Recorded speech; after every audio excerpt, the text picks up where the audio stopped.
Namaste, good afternoon. My name is Sundar Lokhandi. Originally, I'm from Mumbai, but I've been executive in New Zealand for the last 22 years. Since 1999, I have been working at the smoke-free enforcement office with the Auckland Regional Safety Service. I have completed also research in Auckland on chewing tobacco consumed by South Asian men in Auckland.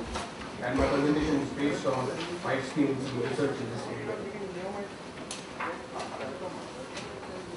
This is my presentation overview.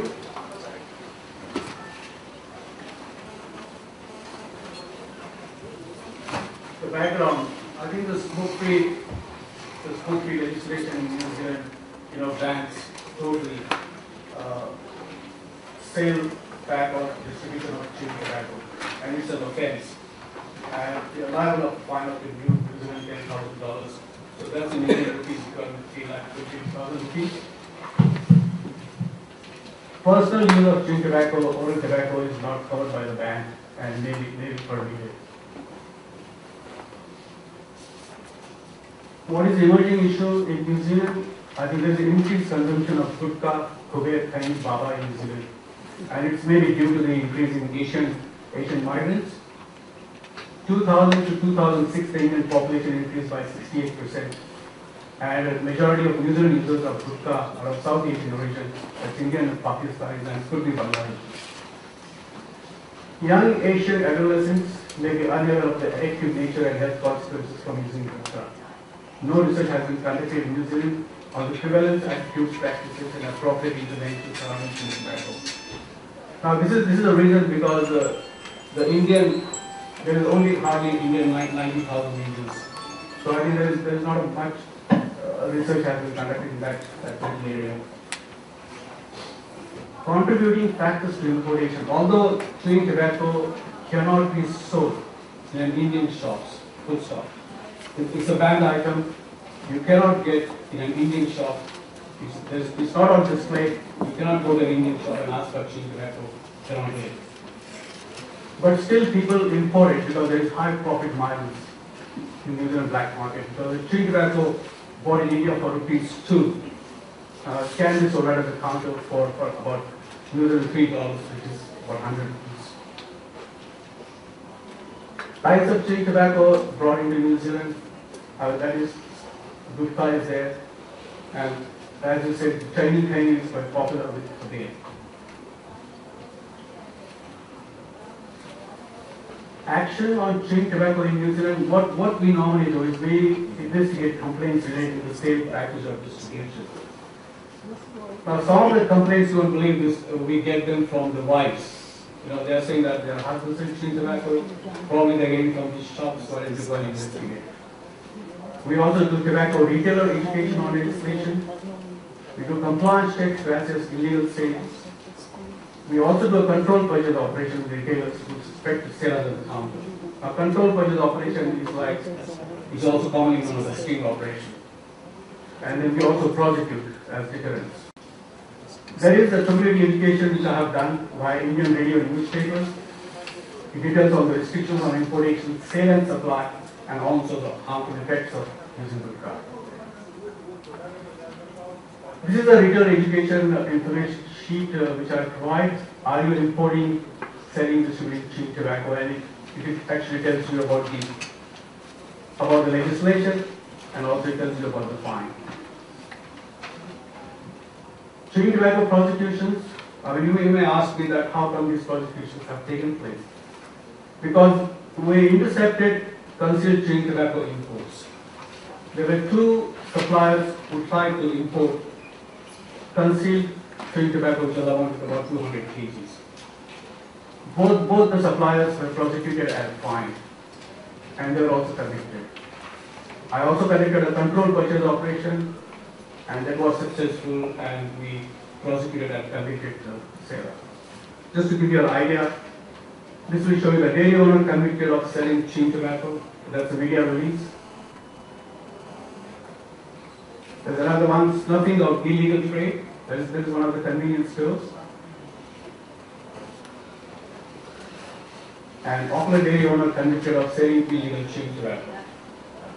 So these are the media, various media releases. Also, this is a media statement from Ministry of Health. It says, Ministry of Health pleased with chewing tobacco prosecution.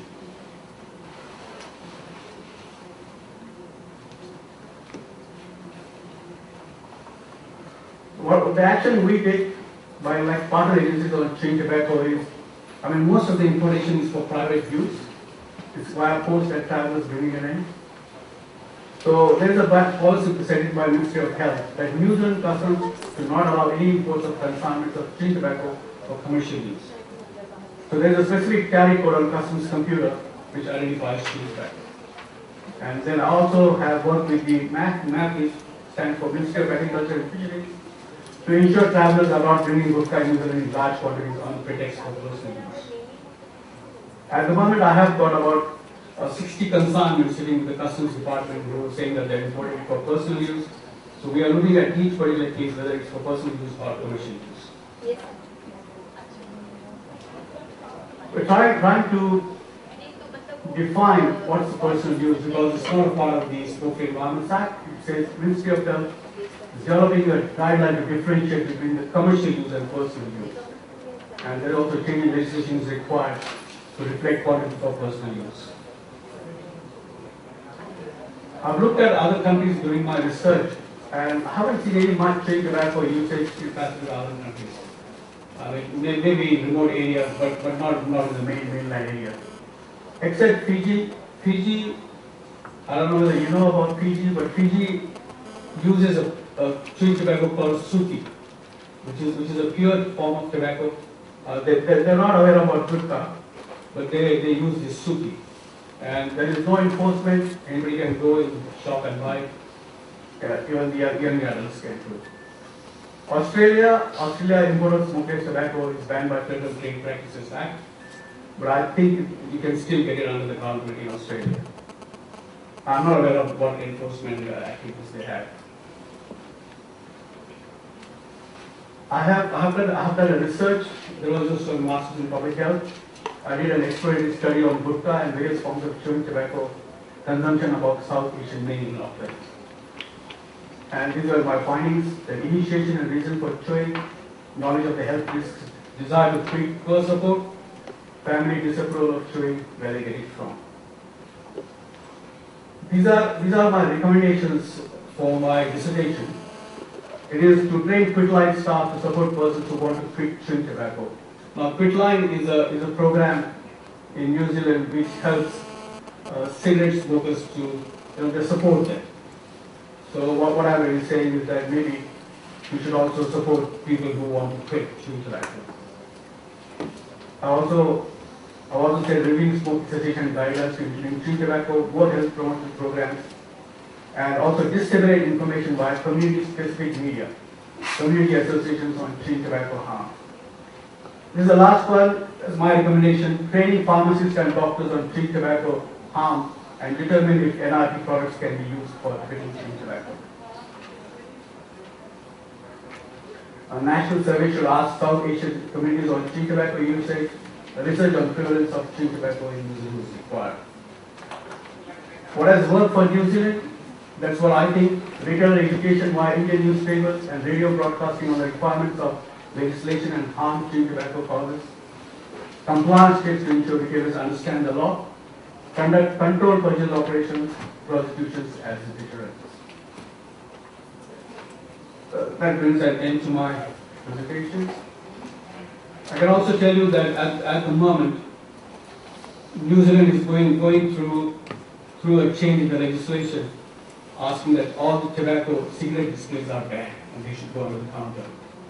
So what I'm thinking was that if we are able to say that ban the display of chewing tobacco in the first step, because that is what influences the youth, and that is what we need to stop. That's what we should look forward to. Thank you.